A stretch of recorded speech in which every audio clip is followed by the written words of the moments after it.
Welcome to TouchPoints TV. I'm Debbie House, Editor-in-Chief of Retail TouchPoints, and I'm here with Mark Loucks, who's the Vice President of Channels for Certona. Welcome, and thanks for joining us today. Oh, thanks for having me. It's great to be here. So we're here at the conclusion of the Shop.org event in Denver.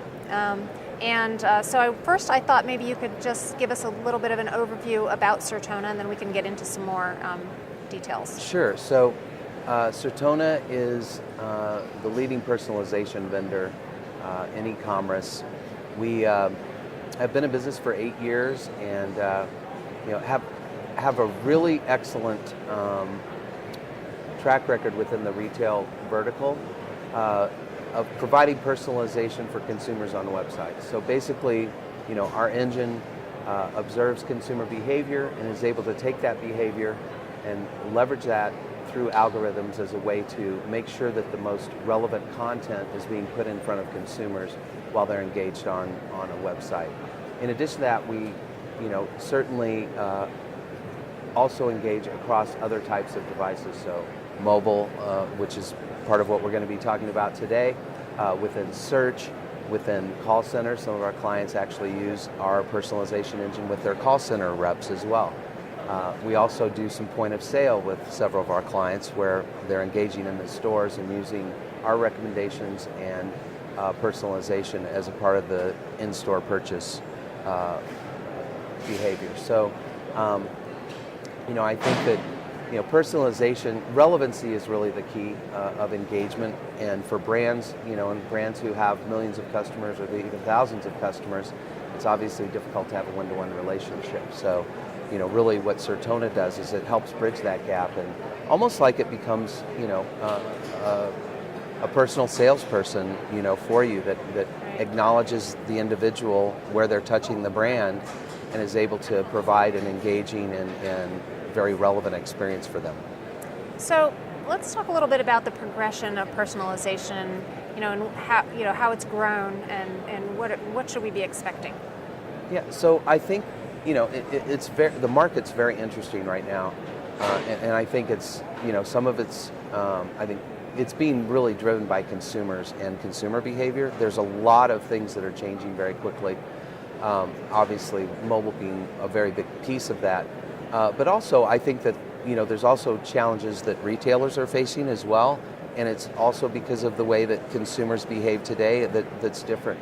And so I think personalization, kind of where we started and kind of our core and what people are probably most familiar with is the idea of dealing with just the product catalog. It really was just about the products, and you have 1,000 or 1,000,000 SKUs, whatever that number is. So you have all these different products. How do I narrow that down, and how can I provide a much more relevant experience just with that piece of it? So there was just a portion of the real estate at any touch point where we were using, and primarily that was the web, and that was kind of personalization. And then there are other tools that people use, testing tools and things like that as a way to put up different offers and things. The problem is that as this progressed, you have multiple systems that aren't really talking to each other. So there's different personalization happening within a single consumer engagement on the site, mm-hmm. but it's not correlated. So basically, you have the possibility of actually backfiring by trying to use too many different systems. I think what's happened is there's a lot more coordination now from an integration perspective with different systems, but also kind of where our vision was from the beginning, the retailers were ready for product recommendations when we started, but our platform had the vision from the very beginning to be built to allow personalization regardless of where the consumer was touching and regardless of what the type of content was. So we didn't just focus on products. We said, we're going to focus on products as our main delivery today, 8 years ago, but with the vision of building the platform so it can support the entire consumer experience and be able to handle all different types of assets, not just products. So actually the market has caught up to our vision, And again, I mean, we keep pushing our vision out, and you know, we're looking well beyond where we are today. But it's interesting that, you know, we're certainly seeing, and personalization has taken several kind of different people have different definitions. Yeah, of what no, it is, exactly. right? Yeah. There's that, and I think the other thing is that it's kind of come around cyclically, you know, within the industry. So personalization was really talked about a lot, like in the early 2000s, because that was kind of the magic of what the web was going to give us. We have all this data, and now we can personalize. But the concept was great, but the technology hadn't caught up to the vision. Right. So I think, you know, what's happened now is the technology and the organizations have come to the realization that they can't continue to kind of spray and pray and not have a kind of a organization that's a testing type of organization that really wants to look at personalization, leverage the tools in a way to engage consumers, but also consistently optimize, because none of this stuff works if you can't just, there's no magic black box, there's no, you know, you can't just turn it on. And I think the other thing is that competition has gotten extremely tough for retailers because of the online play.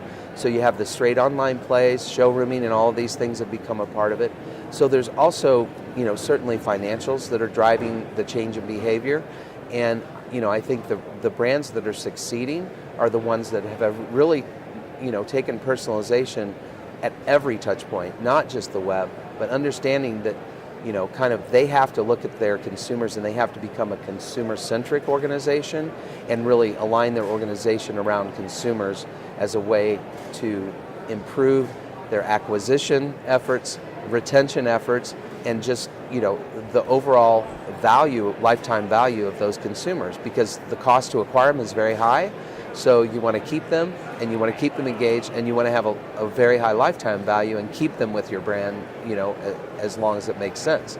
So I think that, you know, really personalization has come of age, and I think that it's being embraced at a much higher level, and because I think really retailers understand the importance now, and you know, they understand that there is a real financial impact of leveraging personalization effectively.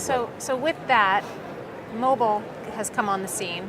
Absolutely. And now we need to address how to incorporate mobile into the entire personalization process. Absolutely. So what are the conversations like that you're having with retailers about mobile? It's very, I'm just going to give a little setup here. So I was into the, you know, the whole internet boom in '95. I built a website for GM for Cadillac. It was, you know, with the agency that I was working with. It was their first website. So I've been in this a long time, and I remember that, you know, kind of transition and what happened. And it's not different in some ways, because I think it's really interesting when I think back that a lot of people said, this is a fad, only geeks are going to use this thing, yeah. This is not going to be embraced by consumers, this isn't a valid channel for my brand, you know, and now, you know, all of those brands that were saying that, and, you know, some of those people aren't there anymore, and I'm not naming names, but the truth is, you know, they didn't have that vision to really understand what it was doing. You know, and unfortunately, sometimes we learn from history and sometimes we don't. And I think that, you know, if anything, you know, looking back at that, I'm really, I see a lot of the same things going on with mobile. I see the same kind of things. For instance, one of the things people always said about the web, nobody will ever buy on the web. You know, I hear the same thing about mobile. Oh, that little screen, nobody's going to buy on mobile. Well, I'm sorry, but there's billions of dollars being sold on mobile already. It's happening so fast. Well, and that's the other thing. You actually had time with the internet, yeah. and you know, unless you were extremely late comer, you didn't really lose out, because it moved at a fairly slow pace. I mean, fast compared to other technologies. Yeah. Mobile is unprecedented. Yeah. The adoption of smartphones, the ability to engage on websites and consumers, I mean, this is a very personal device. You know, computers could be shared by family members. It's a different, you know, a different kind of experience. You know explicitly, not only, you know, you have the potential to not only explicitly know who that person is, but to be with them all the time and know where they are. Right. I mean, this is a really game-changing kind of Yeah, thing. we don't go anywhere without our phones We anymore. don't, and it's an extension of ourselves, And so because of the personal nature of the device, the expectation is also different. The consumer has a much higher expectation on a handheld device than they do on any other technology other than being in your store in front of an associate. So I think that retailers are really, being challenged because organizations tend to not move quickly with these types of trends. It's very difficult, and I mean that's just the reality. But the truth is that consumers are far ahead of the brands right now. And they know they need to catch up quickly. Right, and I think I think the turning point for this whole trend, really, I mean, we've been talking about mobile for years, and it's like other buzzwords and like personalization and other things.